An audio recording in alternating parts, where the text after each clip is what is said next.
আমরা কোনো নারীবাদ শিক্ষক এই জায়গায় চাই না। মাদারীপুরের কালকিনিতে আন্ডারচর উচ্চ বিদ্যালয়ের প্রধান শিক্ষক মোহাম্মদ আবুল কালাম আজাদের অপসারণের দাবিতে বিক্ষোভ মিছিল করেছেন শিক্ষার্থীরা। সোমবার ৯ সেপ্টেম্বর দুপুরে উপজেলার সাহেবরামপুর ইউনিয়নের আন্ডারচর উচ্চ বিদ্যালয় এলাকাসহ বিভিন্ন সড়কে বিক্ষোভ মিছিল করেন সাবেক ও বর্তমান শিক্ষার্থীরা।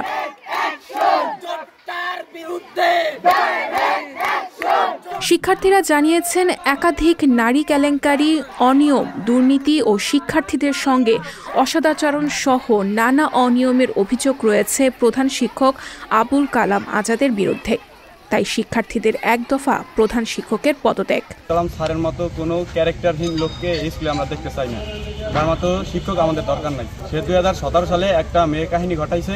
আজকে তার বিরুদ্ধে আমরা এক দফা এক দাবি নিয়ে আমরা আজকে মিছিল করছি। তিনি তার মেয়ে সমতুল্য ছাত্রীদের সাথে নষ্টামি এবং বিভিন্ন ধরনের কাজ অপকর্ম বিগত দিনে সে করে গেছে। তার ছেলে একজন মেজর, সেই ক্ষমতা দিয়ে সে এখানে আজও আছে। এখন বর্তমানে ছাত্র জনতা তার প্রতি অনেক ক্ষিপ্ত।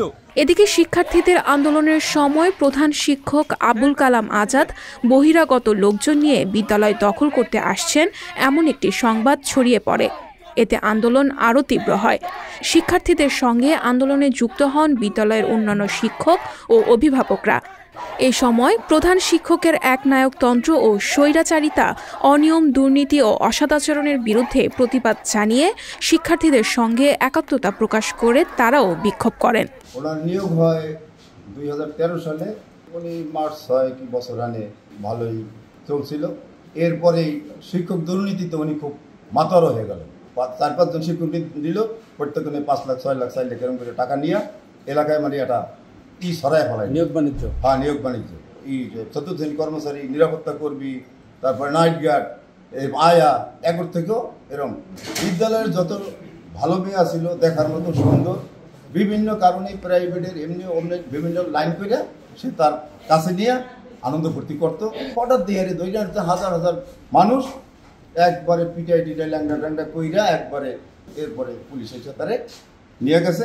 ওনারে 1 মাস পর্যন্ত পুলিশ প্রতিদিনে 2000, 3000, 5000 করে পুলিশ 3-4 জন থাকতো, পাহারা দেওয়া লাগতো স্কুলের টাকা দিয়ে।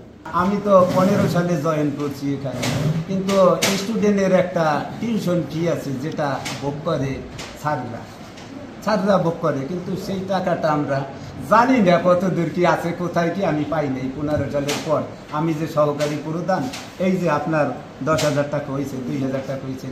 আবুল কালাম মোল্লা প্রধান শিক্ষক হিসেবে যতদিন পর্যন্ত নিযুক্ত হয়েছে, এই স্কুলে সুদ, ঘুষ, তারপরে দুর্নীতিবাজ, নারী কেলেঙ্কারি, পড়াশোনা ধ্বংস থেকে শুরু করে সে এমন ধরনের কোনো অপকর্ম করে নাই, সেই স্কুলে সংগঠিত করে নাই। এ পর্যন্ত 3-3 বার সে নারী কেলেঙ্কারিতে ধরা খাইছে। তাকে 2017 সালে আপনার এলাকাবাসী সবাই তাকে জুতা পিটা করে পুলিশের সাথে সোপর্দ করে। তৎকালীন আওয়ামী লীগের সময়ে ওসি কৃপা শান্ত বালার নির্দেশে এখানে জনগণের উপরে জোর করে তাকে এখানে পুনরায় বহাল করানো হয়।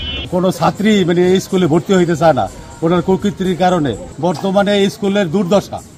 এই স্কুলে মানে রেজাল্ট ভালো করে না কোনো ছাত্র। উনি এই স্কুলে মানে মাস্টারি করার কোনো যোগ্য না।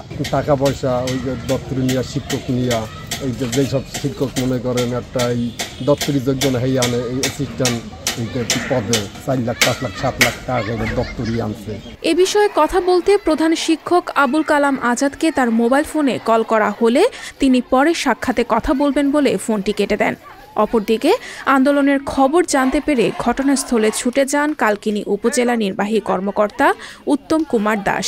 আন্দোলনকারীদের দাবির কথা শোনেন এবং তাদের শান্ত করেন।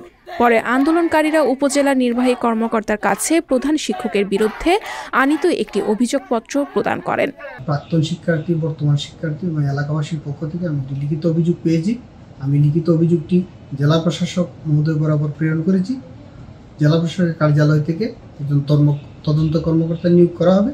সেই সাপেক্ষে তদন্ত অনুযায়ী আইনের প্রয়োজনীয় ব্যবস্থা গ্রহণ করা হবে।